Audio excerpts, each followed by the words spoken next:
I'm 80 years old. I'm sitting here in this quiet apartment, and the truth I have to tell you is a simple one. I chased the wrong thing. I spent my life running after success, and by the time I caught it, my hands were empty. It's a strange thing to reach an age where the future isn't a place you're going anymore. It's just time left. And you start to sort through what you've accumulated. Not the things on the shelves, but the moments. The real moments. I find my shelves are mostly bare. It didn't feel like a mistake at the time. It felt responsible. It felt like what a man was supposed to do. I was 27, a junior analyst. The world was a ladder and I was good at climbing. My wife, Alina, she'd make coffee for me in the morning, her hand on my shoulder. "Don't work too late," she'd say, and I'd kiss her cheek, my mind already on the report waiting for me. "I'll try." I always said I'd try. The first big promotion came. We celebrated with a bottle of wine. We talked about security, about a future house, about children someday. The overtime became standard. I bought a better suit. I learned to talk in meetings, to make my voice sound certain even when I was. When our son Michael was born, I was in a hotel in Chicago. I got the call from the hospital. Alina's voice, tired and bright. "He's here." I remember staring out at the city lights, feeling a surge of something, pride, yes, but also a sharp, strange panic.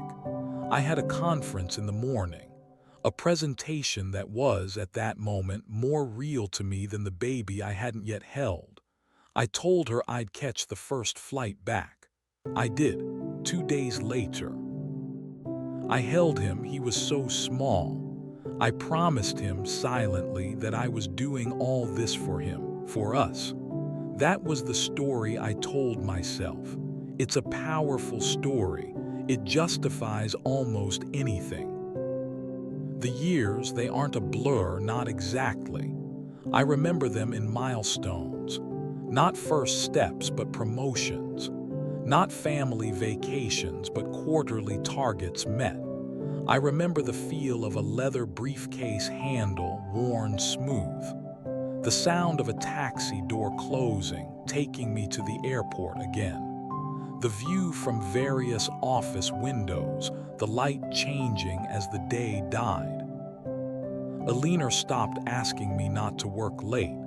She just learned to make dinner for 2, then for 1. Michael's school plays, his soccer games, I missed most of them.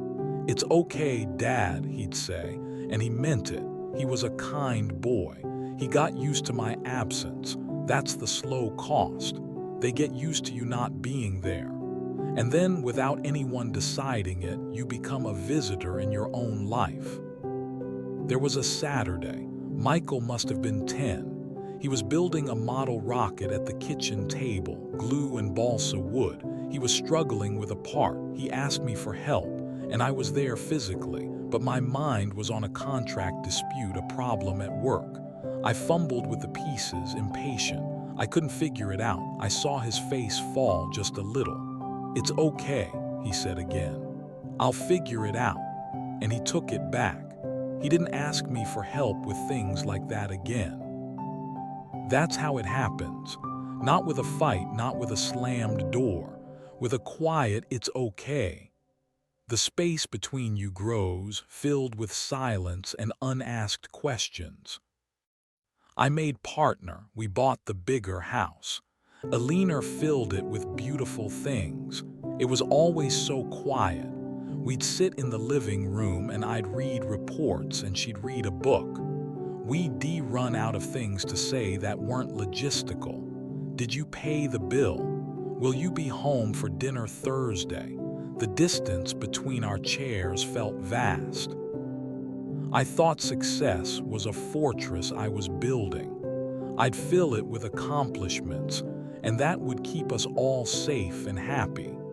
I didn't see that I was building it brick by brick between me and everyone else. The turning point wasn't dramatic. It was a phone call. I was 68, retired for 3 years finally, trying to figure out what to do with all the empty hours I'd wished for so long. It was Michael. His voice was flat, a controlled sort of calm. "Mom fell. It's a stroke. They don't know yet."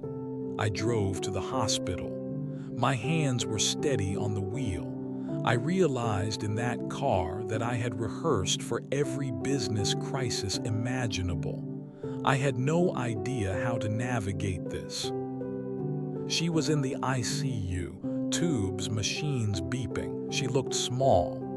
When she woke, the right side of her face didn't move right. Her speech was slow, thick. She looked at me. She knew me. And she said my name, Robert, but it came out slurred. I stayed.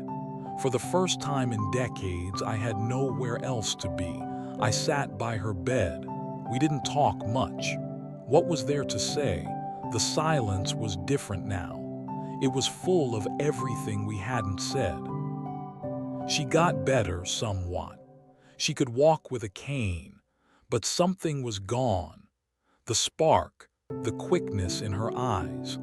The woman who had patiently built a life around my absences was now physically diminished, and I was staring at the stranger I had made us both become. One afternoon, a few months after she came home, I was helping her to her chair.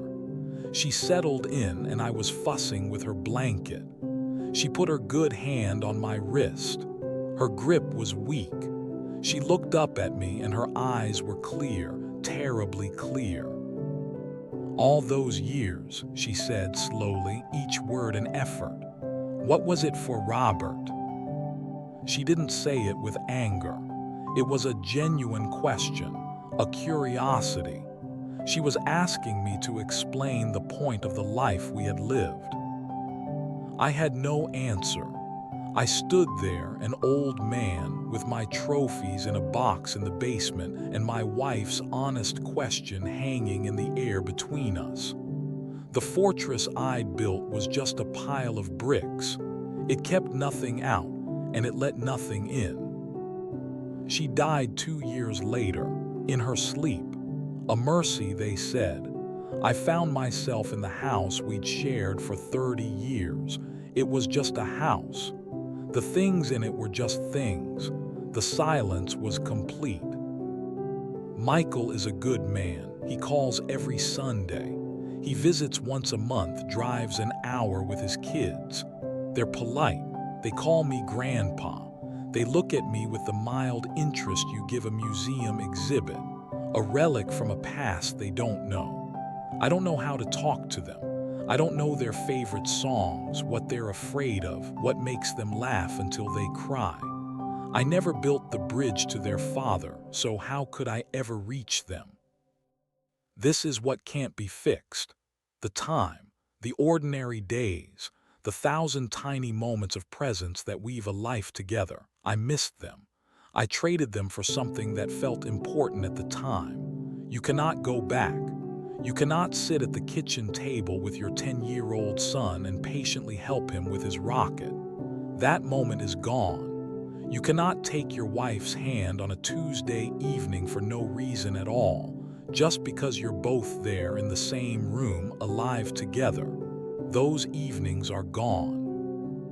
Success is a hungry God. It always asks for more. And it pays you in a currency that becomes worthless in your old age. So if you're listening to this and you're in the thick of it, building your own fortress, I'm not going to tell you to quit your job. That's not the point. I'm just asking you to be aware of the price.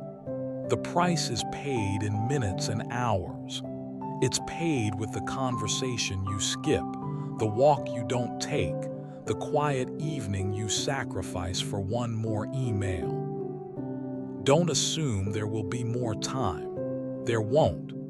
One day you will blink and you will be here in a quiet room with your memories. Make sure they are of people, not of paper. Make sure they have voices in them, laughter, the sound of someone else breathing next to you in the dark. Not the hum of a computer, the echo of an empty office. I sit here now. The sun moves across the floor. It's a nice apartment, it's clean, it's safe, and it is so quiet. I chased success for a lifetime, and what I found at 80 is that I was alone in the room with it.